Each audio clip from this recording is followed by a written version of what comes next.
Hey, what's up, everybody? Welcome to the Average Joe Dividends YouTube channel. This is portfolio update number 209. This should be an action-packed episode here because we have a buy. Every Monday morning, I deposit $100 into this taxable M1 stock brokerage account, my Average Joe Dividends portfolio. Also have a dividend drip from Verizon, and there's also a dividend increase that was just announced, and this will be my only increase, I believe, for August. So we'll get into all of this here in a second. If you're new to the channel, welcome to the channel. I advise that you please subscribe to the channel so you do not miss future videos. And the only thing I ask of you guys is to click the like button, because I'm not trying to sell you anything. I'm just showing you what I'm doing with this portfolio to grow it and also grow these dividends as well. We can see the performance over the last year has been generally up, with some tariff talk in here. You can see right here, it kind of cratered a little bit and then back up and then back down a little bit.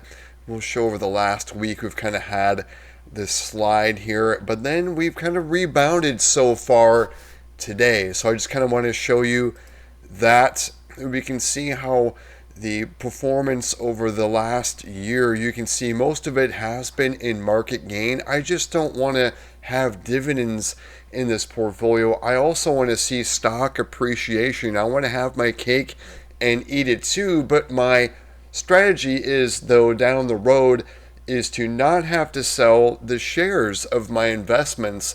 I just want to use the dividends, which is technically a dividend is like a forced sale, but there is a big difference though, because with this forced sale, and when you receive the dividends, you're not losing any of your shares.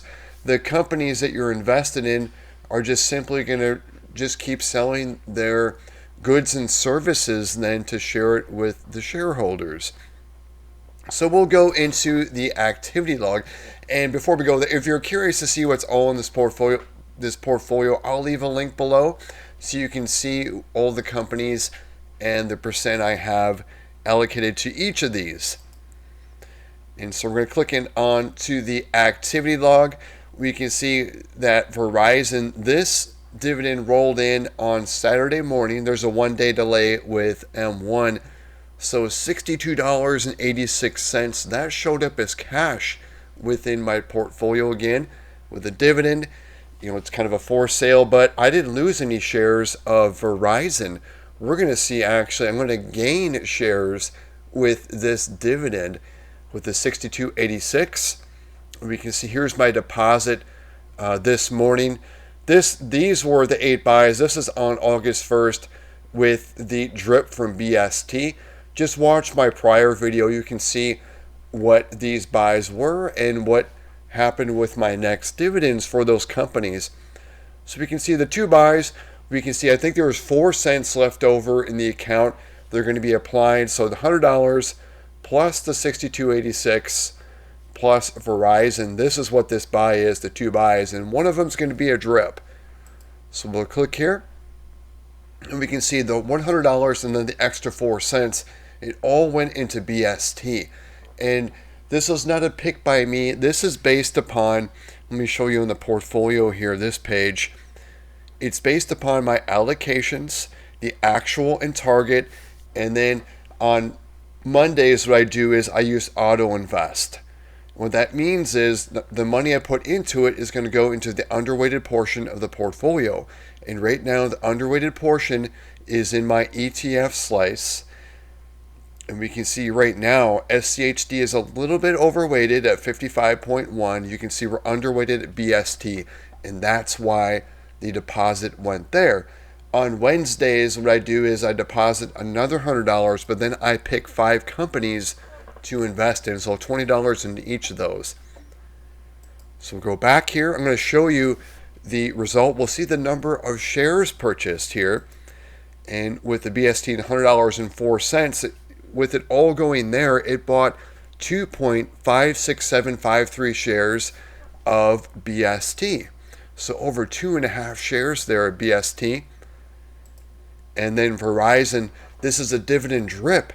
I got over 1.4, so 1.47529 shares of Verizon with the dividend drip happening here. So not only did I not sell technically Verizon, I gained over 1.4, almost a share and a half of Verizon with just dripping that dividend.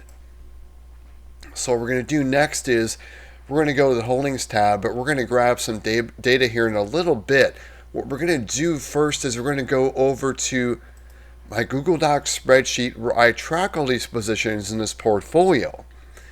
And we can see it tracks the company, the ticker symbol, the share price, the average share price I've bought into. So you can see for Aflac, for example, I've bought at a much lower rate of Aflac. You can see my total number of shares for each company, the value if I were to sell it. Here's my cost basis.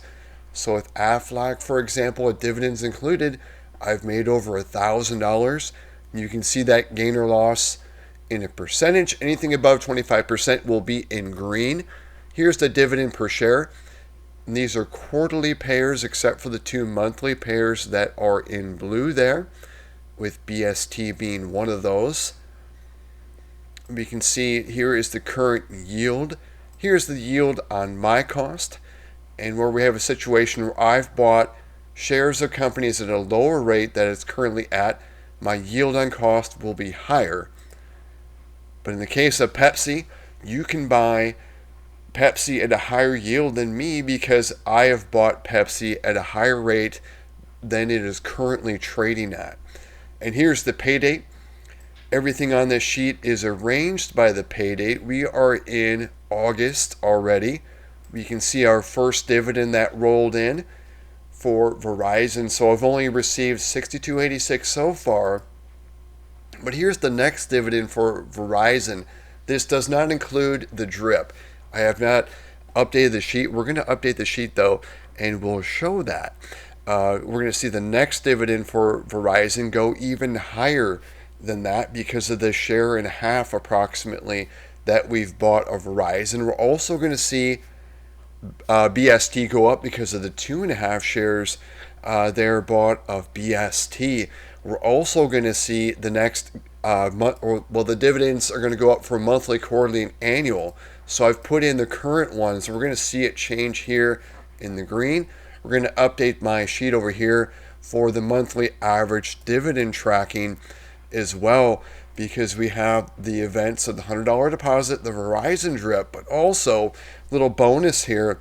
After we update the sheet with this, we're going to go and we're going to look at Illinois Toolworks just announced, not annoyed.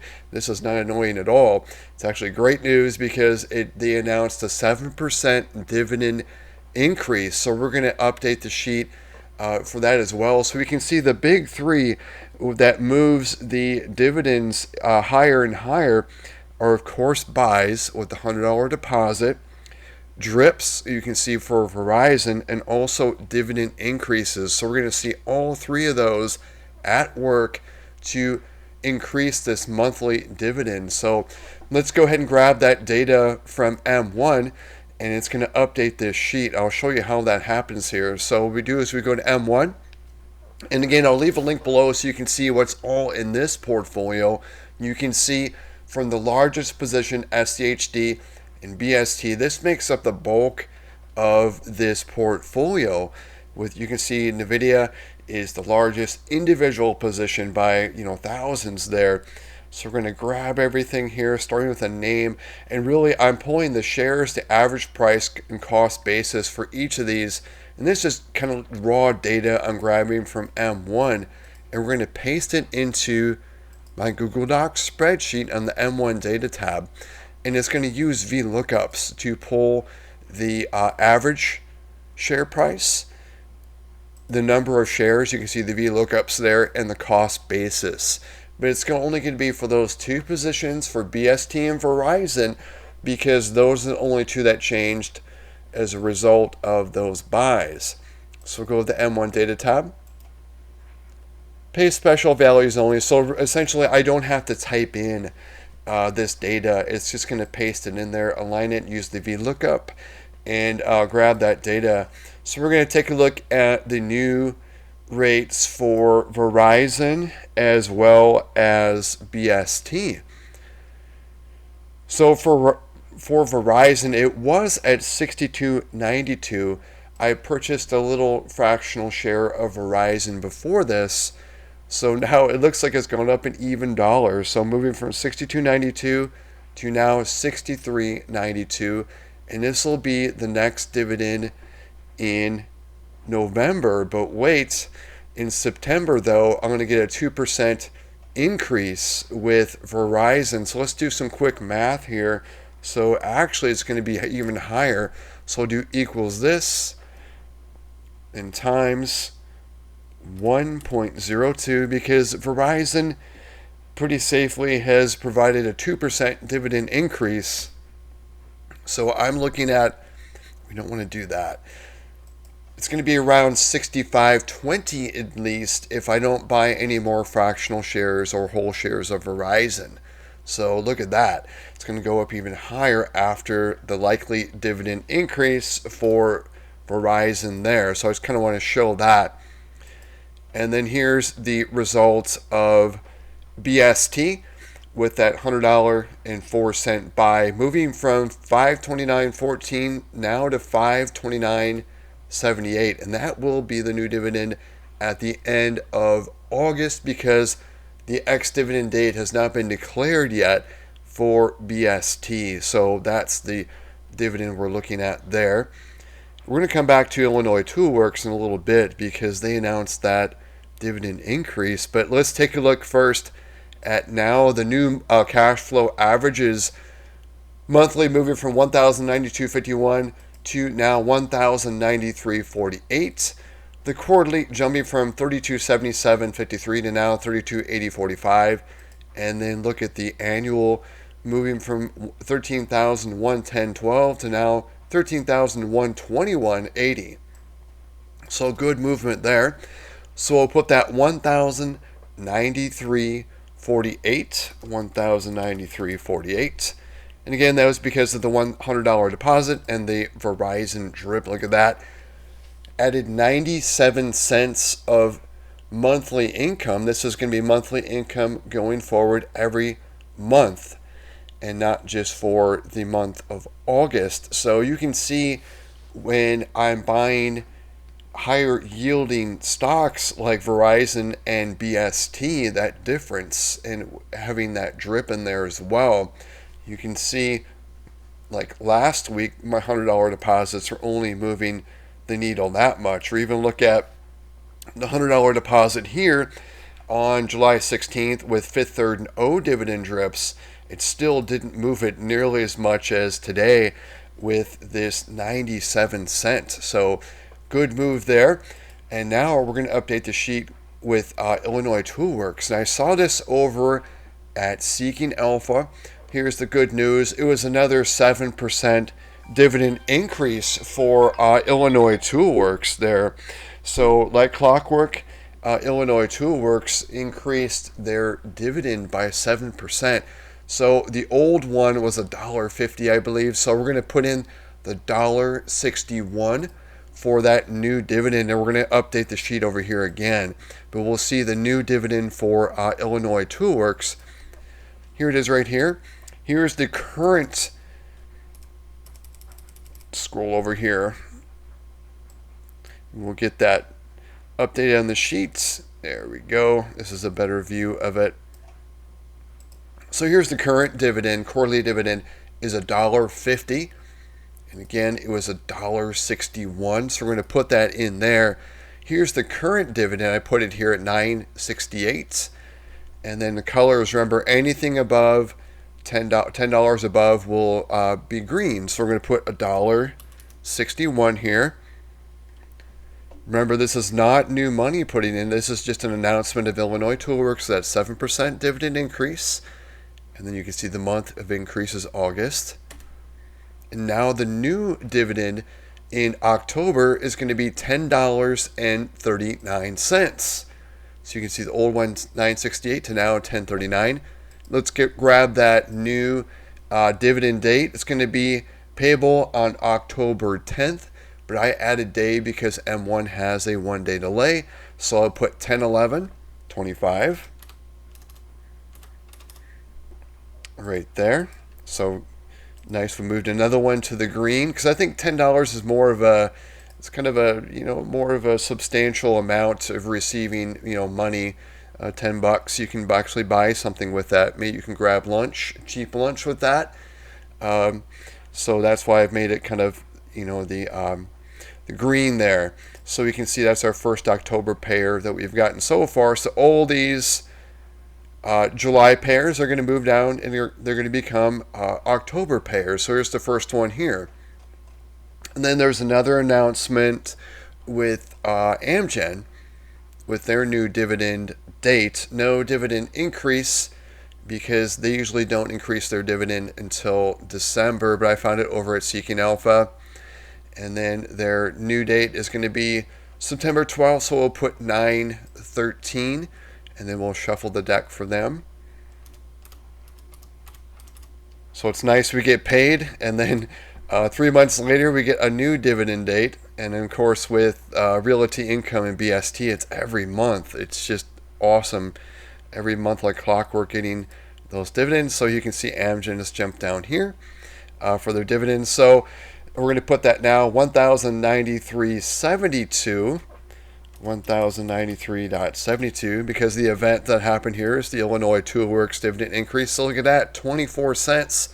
I didn't put in a single dime. That was even more than these deposits here. Look at this. And this is just a dividend increase there. So I'd put all events that happen here. Again, they're going to be buys, drips, or dividend increases, or if there's a dividend decrease, of course I will put that in here. But of course, if I have a company that decreases their dividend, I'm going to sell them immediately out of this portfolio. That's one of the rules I have kind of set up, and I think you should probably have a strategy too. And there's that right there, my strategy. If a dividend is cut or suspended, that stock will be sold. So if it happens, a dividend cut, it's going to happen in one time with that stock. We can see here in 2 days I'll have PNC, so likely that's going to be my next event here. We'll just put it in here, so I'll kind of show you kind of how I do this sheet. We'll put PNC dividend drip right there. It's going to not be a large one because the dividend that's likely going to roll in is not large at all. It's going to be under $10, but I don't think the drip is going to be enough to probably push this one in the green. It's going to take probably the dividend on November. Once that one drips in, this drip in August plus the November drip will likely be enough to push PNC to the $10 column. So we'll go to the dividend tracker tab, and you can see the history kind of where I've been tracking the dividends paid, quarterly dividends, as well as I started tracking the average monthly dividend, because the dividends paid are kind of lumpy. They're a little bit choppy. You can see like 1 month I got 58 to 103 back down to 79. It's not going to be the same dividend because I have different groups of companies paying me every month. And what I've done is, you can see with the color coding, it's going to be these companies generally stay within the same color coding, except Pepsi and Coke have a 1 month, or actually 1 quarter, they jump around. I think those are the only two that vary. The rest of them stay within their same color codings. And you can see where I lump them in. We're in August, so we're in the medium green. And those pairs, so those will be the same companies in November. Again, you can see, same with, this is the big payers are in the dark green, because most companies pay their dividends in the last month of each quarter. We can see here, here's that Verizon dividend here in August. You can see the portfolio value, even though we dropped, we're still higher than the close of July, at least for now. A little bit higher. We can see the average monthly dividend. We've increased it by $3.64 just in the month of August, and we're only in the 4th day of August for a month-over-month gain of 0.33%. Here's the annual dividends here that this portfolio spits off. And then here's the annual increase just in the month of August. There was a $100 deposit here. And to close out this video, we're going to go to my total net worth, which is kind of taking a hit with more tariff talk. But over at Vanguard, I have IRAs over there, a traditional, a Roth, and then also a taxable brokerage account in Vanguard ETFs. And the value over there is just over $508K. Here's my current employer 401K. Since being employed with them starting March 2020 to present at $111K. This is like my prior employment 401Ks rolled over to M1 Finance. And this is from starting when I kind of got a career job in June of 96 until I believe it was like April of 2019. That employment right here, $742K. And then here's that dividend portfolio that we went into at length. And then here's cash. I think it's at $9,500 now because that $100 I just deposited over. This is money I move over from here and then put it into this dividend portfolio. And then over at Synchrony, this is my emergency fund. This is probably 2 years of expenses. And if something did happen, I would start drawing dividends, from this portfolio, as well as, spending the interest that I get from like Synchrony. And you can see over here, I track the dividends from even the IRAs, the 401k, as well as interest from savings as well. And then here's my home value over here. And then my current liability is the mortgage on it, which I really was close to pulling the trigger on selling this because it was at like 201.5, and this would have been optimal to sell for me to pay off the mortgage and also pay for the tax burden as well for the capital gains on these investments, and also have extra money to install a fence in the house that I have. I have 2 dogs, and right now I have to put them on a leash to take them outside. It's a big pain. So that would be a great convenience to do that. So if I sold this when it was at 201, easily could have, and had a couple thousand even left over after the fence as well. But that opportunity has come and gone. But you know what though? Down the road, I don't know when, we're going to reach all-time highs once again. But what I don't like about it is I can't control that. So it would have been nice to have the house paid off as well as have that extra money and just not have to worry about the market, But that's okay. I will just wait for it to go to all-time highs again. And we can see here's my total net worth, well over 1.8. And using the 4% rule, if I were to draw down on these investments, you can see what I could draw annual as well as monthly. Here's the breakdown. You can see stocks, home equity, and cash, pre-tax, after-tax, U.S. and international. Here's that average monthly dividend. If I were able to access my IRA's 401k and just live off of the dividends and interest, I could just have that right there and draw that without selling a single share or dipping into my savings account. So that's all I had to show you guys for this video. It was a big day. I can't go back to that. It looks like I timed out for M1, but we had a big day with the $100 buying BST, and then the dividend drip with Verizon, as well as that Illinois Toolworks increase. So I was glad I got to show you guys all that. Let me know in the comments below what you are going to be buying this week. So thanks for sticking to the end of the video. If you got value from this video, please click the like button. Also subscribe so you do not miss future videos. My next video is likely going to be my budget video where I go over my expenses and income and net worth, and I track, I'll show you all the details within that video. So thanks again, everyone. I hope everyone has a great week.